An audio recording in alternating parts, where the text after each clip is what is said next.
Aam Aadmi party ఘోరంగా ఓడిపోవడానికి గల కారణాలేంటి? అండ్ ఇందులో ముఖ్యంగా ఢిల్లీకి చంద్రబాబు నాయుడు గారు క్యాంపెయిన్ చేయడానికి వెళ్ళారు. అలాగే మహారాష్ట్రలో పవన్ కళ్యాణ్ గారు క్యాంపెయిన్ చేయడానికి వెళ్ళారు. ఇవి ఏమన్నా కొంచెం ప్లస్ పాయింట్స్ అయ్యాయా? అలాగే గతంలో కొన్ని సందర్భాలలో కేజ్రీవాల్ మాట్లాడిన మాటలు ఏంటంటే కనుక 2025లోనే కాదు 2050లో కూడా మోదీ వచ్చే ఛాన్సెసే లేవు, ప్రజలు యాక్సెప్ట్ చేయరు అని అనేసి అని అన్నారు. సో ఈ రెండిటికి ఒక్కసారి మీ విశ్లేషణ. అతి ఆత్మవిశ్వాసం అంటారు దాన్ని. జగన్మోహన్ రెడ్డి ఎలా అయితే అంటున్నాడు 30 ఏళ్ల పాటు మేమే అధికారంలో ఉంటామని అన్నాడు కదా, మరి ఏమైంది? 2005 ఏళ్ల పరిపాలన కాగానే మళ్ళీ ప్రభుత్వం మారింది. సో ఎప్పుడు అతి ఉత్సాహము అతి ఆత్మవిశ్వాసంతో ఉండకూడదు, చాలా కాషియస్గా ఉండాలి. సరే, ఢిల్లీ ఎన్నికల్లో కేజ్రీవాల్ ఓడిపోవటానికి లేకపోతే బీజేపీ గెలవటానికి ముఖ్యంగా మనం ఒక 5 రీజన్స్ ప్రధానంగా చెప్పుకోవాలి. ఒకటి, క్యారెక్టర్, ఆప్ క్యారెక్టర్ పోయింది. అంటే కేజ్రీవాల్ది అంటారా? కేజ్రీవాల్ కావచ్చు, పార్టీ కావచ్చు, దాని క్యారెక్టర్ లాస్ అయింది. అది మేజర్ ఇంపాక్ట్ అని చెప్పాలి. క్యారెక్టర్ లాస్ అంటే ఏంటంటే, కేజ్రీవాల్ ఎక్కడి నుంచి పుట్టాడు? ఒక ఉద్యమం నుంచి పుట్టాడు. అన్నా హజారే ఉద్యమం నుంచి పుట్టాడు. అవినీతి లేని పాలన, ఇలాంటి అంశాలు మాట్లాడుతూ పుట్టాడు. సో అక్కడి నుంచి ఆప్ పుట్టింది. అవినీతిని ఊడ్చేస్తామని చీపురు గుర్తు తీసుకున్నారు. అలాంటి పార్టీ స్కాముల్లో ఇరుక్కోవటం పెద్ద ఎత్తున ఇంపాక్ట్ చూపించింది అని చెప్పాలి. మద్యం కుంభకోణంలో ఇరుక్కుని అరెస్ట్ అయ్యాడు. మనీష్ సిసోడియా ఉప ముఖ్యమంత్రి, ఆయన మద్యం కుంభకోణంలో ఇరుక్కుని ఆయన కూడా అరెస్ట్ అయ్యాడు. ఇలాగా చివరికి ఏదైతే క్యారెక్టర్ ముఖ్యం అనుకున్నామో ఆ క్యారెక్టరే పోయింది. అది పెద్ద మైనస్. ఆ తర్వాత ఇంకోటి ఏంటంటే, సామాన్యుడికి అవకాశం ఇస్తాము అని చెప్పారు. అందులో ఈ మొత్తం ఒకటే రీజన్ చెప్తున్నా. ఆప్ యొక్క క్యారెక్టర్ ఏంటి?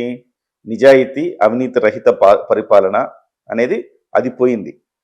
రెండోది, సామాన్యుడికి కూడా అవకాశం ఇస్తాము, ఎవరో దొంగలు రౌడీలు ఇలాంటి వాళ్ళు రాజ్యం ఏలుతున్నప్పుడు చదువుకున్న వాడిని తీసుకొచ్చి ఒక సామాన్యుడిని మీ ముందు నిలబెడతాము అనేది వాళ్ళ నినాదం. అది కూడా ఈ మధ్య కాలంలో పోయింది. వాళ్ళ పార్టీ వాళ్ళు బయటికి వెళ్ళిపోతే బయట నుంచి కాంగ్రెస్ పార్టీలో బీజేపీలో పనిచేసిన వాళ్ళని తీసుకొచ్చుకుని అక్కడ సో కలుషితం అయిపోయింది.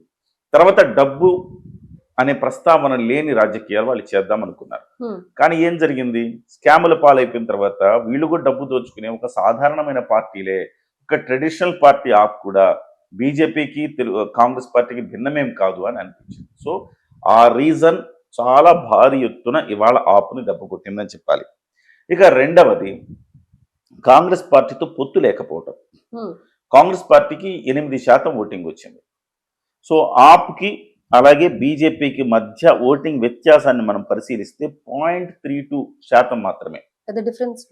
ఏముంది అందులో డిఫరెన్స్? పెద్ద లేదు. సో 8% ఓటింగ్ వచ్చిన కాంగ్రెస్ పార్టీని మనం పక్కన పెట్టుకొని ఏదో ఒక 4 సీట్లు ఇచ్చిండుంటే ఖచ్చితంగా సీన్ మరోలా ఉండేది. అయితే మరి కేటీఆర్ చేసిన ట్వీట్ కి కూడా ఇదే అర్థం వస్తుందని అంటారా? రాహుల్ గాంధీ వల్లే కేజ్రీవాల్ ఓడిపోయాడు అని. అంటే వీళ్ళ అక్కసి వీళ్ళది, కానీ రాహుల్ గాంధీ వల్లే ఓడిపోయాడనే ఉంది. రాహుల్ గాంధీ కలుద్దామన్నాడు, కలవటానికి కేజ్రీవాల్ అంగీకరించలేదు.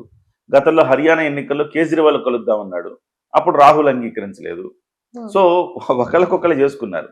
సో అదే సమయంలో ఇతను కూడా ఉమర్ అబ్దుల్లా కూడా ట్వీట్ చేశాడు కదా, కొట్టుకుని ఇలాగే చావండి, ఆటోమేటిక్గా బీజేపీ బలపడుతుందని చెప్పి చేశాడు ఆయన కూడా కామెంట్. సో వీళ్లలో సఖ్యత లేకపోవడం. ఇండియా కూటమి అంటే సఖ్యత ఉండాలి. ఇప్పుడు ఆంధ్రప్రదేశ్లో ఎలాంటి పరిస్థితులు ఉంటే బీజేపీకి తెలుగుదేశం పార్టీకి పూర్తిగా కలిసే పరిస్థితి లేకపోయినా పవన్ కళ్యాణ్ అనే ఒక వ్యక్తి ఒక శక్తి ఎలా కలిపాడు, దానివల్లనే ఈ రిజల్ట్ వచ్చింది. అదే కనుక వాళ్ళిద్దరు కలిసి పోటీ చేస్తుంటే బీజేపీకి ఇన్ని సీట్లు వచ్చేవా? 8% ఓట్లు కోల్పోయింది ఇవాళ ఆ కూటమి. సో అది అతిపెద్ద దెబ్బ. ఇంకోటి, దళితులు ముస్లింలు ఎక్కువ ఉన్న ఏరియాలో ఎంఐఎం పోటీ చేసింది. ఈసారి ఎంఐఎం ఎంతో కొంత ఓటింగ్ ని చీల్చింది. తద్వారా అంటే కాంగ్రెస్ పార్టీ ఎంఐఎం పార్టీలు విడిగా పోటీ చేయటం వల్ల అది కేజ్రీవాల్కు దెబ్బైంది. అది రెండో కారణం. ఇక మూడో కారణం చూస్తే, దాదాపుగా 2013లో ఒకసారి అధికారంలోకి వచ్చారు, 50 రోజులు పరిపాలన చేశారు. ఆ తర్వాత ప్రభుత్వం పడిపోయింది.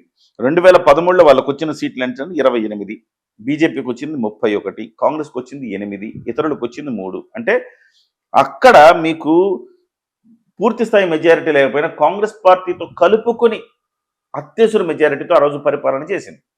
సింగిల్ లార్జెస్ట్ పార్టీ బీజేపీ అయినా ఆప్ అధికారం తీసుకుంది. అయితే అది పడిపోయింది అప్పుడు ప్రభుత్వం 50 రోజులకే. సో ఆ సానుభూతి కేజ్రీవాల్ మీద ఉండడం వల్ల 2015లో ఎన్నికల్లో గెలిచాడు. 5 ఏళ్లు పరిపాలన చేశాడు. మళ్ళీ 2019లో కూడా గెలిచాడు. 5 ఏళ్లు పరిపాలన చేశాడు. సో ఇప్పుడు ఈ 10 ఏళ్ల పాటు వరుసగా పరిపాలన చేయటం వల్ల ప్రభుత్వ వ్యతిరేక ఓటు అనేది ఏర్పడుతుంది. ఓకే. సహజం ఎక్కడైనా. సో ఆ ప్రభుత్వ వ్యతిరేక ఓటు అనేది మూడో కారణంగా చెప్పాలి.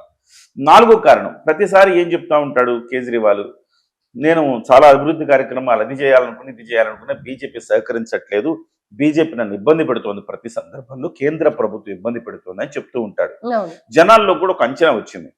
బీజేపీ ఏం చెప్తుంది, డబుల్ ఇంజిన్ సర్కార్ ఉండాలి, ఇక్కడ అక్కడ రెండిట్లో బీజేపీ ఉంటే బ్రహ్మాండంగా అభివృద్ధి చెందుతుంది ఢిల్లీ అని చెప్తా ఉండేది. అదే సమయంలో ఇతనేం చెప్తున్నాడు, నేను బీజేపీ కేంద్రంలో ఉండడం వల్ల నేను ఇక్కడ ఏం చేయలేకపోతున్నానని చెప్తున్నాడు. అది ఇండైరెక్ట్ గా తనకు సానుభూతి వస్తుందని చెప్పేవాడే కానీ అది ఇండైరెక్ట్ గా ఈసారి ఏం జరిగిందంటే, ఎందుకు వచ్చిన తలనొప్పి, ఎలాగో బీజేపీ పైన ఉంది కదా, ఈ ఆప్ను కాకుండా బీజేపీని గెలిపించుకుంటే మనకు డబుల్ ఇంజిన్ సర్కార్ వస్తుంది కదా అని ఒక ఆశతోటి బీజేపీ వైపు మళ్ళారు. అది సో నాలుగో బీజేపీకి కారణం. ఒక ఛాన్స్ ఇద్దాము అది అన్నట్టుగా. నాలుగో కారణం. ఇంకా ఐదో కారణం ఏంటంటే మిడిల్ క్లాస్. 67% మంది మిడిల్ క్లాస్ ఓటర్లు ఉన్నారు. అందులో 40% మంది ట్యాక్స్ పేయర్స్ ఉన్నారు. బడ్జెట్ అనుకోని వరం లాగా బీజేపీకి వచ్చింది అక్కడ. బీజేపీ ఆ బడ్జెట్ లో 12,75,000 వరకు ట్యాక్స్ చెల్లించక్కర్లేదంటే దాదాపు 75,000 నుంచి ₹1,00,000 వరకు ప్రతి ఒక్కడికి మిగిలిపోయినట్టే. సో ఆ రకంగా చూసుకుంటే అది కూడా మధ్యతరగతి మీద వరాలు కురిపించడం కూడా ఒక రీజన్ అని మనం చెప్పుకోవచ్చు. ఈ ప్రధానంగా 5 రీజన్స్. ఈ 5 రీజన్స్ తో పాటు కొన్ని రీజన్స్ ఉంటాయి. సంక్షేమ పథకాలు వాళ్ళు ప్రకటించారు, వీళ్ళు ప్రకటించారు. ఇక రకరకాల రీజన్స్ ఉన్నాయి. యమునా నదిలో విషం కలుపుతున్నాడు, మా ఢిల్లీ ప్రజలను చంపేయడానికి హర్యానా బీజేపీ చేస్తుందని ఆయన ఫస్ట్ ప్రామిస్ చేసింది అది, తాగేలాగా చేస్తాను యమునా వాటర్, తాగేలాగా చేస్తానన్నాడు. దాంట్లో ఫెయిల్ అయిపోయి దానికి ఏం చేశాడు, బీజేపీ మీద నెపం నెడుతా ఉన్నాడు. ఎవరైనా నమ్ముతారా? అట్లా విషం కలుపుతారా? ఎవరు నమ్మడు కదా. నా మీద పోలీసులతో హత్య చేయించాలని చూస్తుంది. ఇలాంటి చౌకబారు విమర్శలు అనేది ఒకటి ఏర్పడింది. ఇంకో కీలకమైన రీజన్ ఏంటంటే అరవింద్ కేజ్రీవాల్ క్యారెక్టర్. మొదటి పాయింట్లో ఇంకోటి చెప్పడం మర్చిపోయా. అరవింద్ కేజ్రీవాల్ ఆ క్యారెక్టర్ కోల్పోయిందని చెప్పాను చూసారా. అరవింద్ కేజ్రీవాల్ కూడా క్యారెక్టర్ కోల్పోయాడు. అరవింద్ కేజ్రీవాల్ అంటే ఏంటి, మమతా బెనర్జీ అంటే మనకేం గుర్తొస్తుంది, ఒక సింపుల్ చీర కట్టుకొని మారుతి కారులో వెళ్ళే ఒక నార్మల్ మహిళ కనబడుతుంది మమతా బెనర్జీ అంటే. ఎందుకంటే ఆమె నిజంగానే ఆమె ఏం డబ్బులు సంపాదించుకున్నది కాదు, అట్లా ఉంటది ఆమె. సిపిఎం బ్యాక్గ్రౌండ్ నుంచి వచ్చిన వాళ్ళు కమ్యూనిస్టులు అట్లానే ఉంటారు. సో ఆమె ఇప్పుడు ఆప్ కూడా అరవింద్ కేజ్రీవాల్ కూడా ఏంటి, నేను అద్దె ఇంట్లో ఉంటున్నా, ఫ్లాట్ లో ఉంటున్నా, ఇలాంటి ఏవో చెప్పేవాడు. అలాంటి అతను శేష్ మహల్ అని ఒకటి కట్టుకుని 33.36 కోట్ల రూపాయలతోటి శేష్ మహల్ అని ఒకటి కట్టుకున్నాడు. దాని వీడియో వైరల్ అయింది ఈ మధ్య.